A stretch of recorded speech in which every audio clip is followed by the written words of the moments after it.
As far as automatic braking and automatic cruise distance control, and that annoying signal, the distance, especially when you're in a traffic.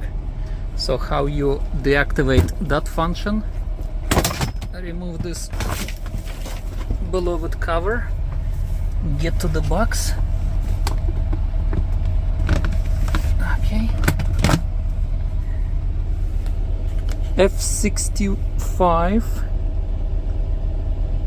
Where's the F65? Right here. 5 amps. Collision avoidance. This type of a deal. I put it right here. This is the spare, but this is where you locate it. I already yanked it out at the very bottom, very left corner, right here. 5 amps. You yank it out and put it right here. This is the spare. This is gonna deactivate that function, automatic braking, and then automatic cruise adjustments and the distance warning signal. And when you're gonna start driving, let's see if I can cruise. No, this is the bunch of lights gonna appear, but it's not. Yeah, click back.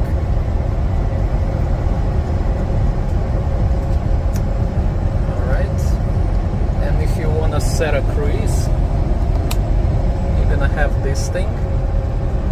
So just confirm, and only 2 lights gonna be right there at your dashboard.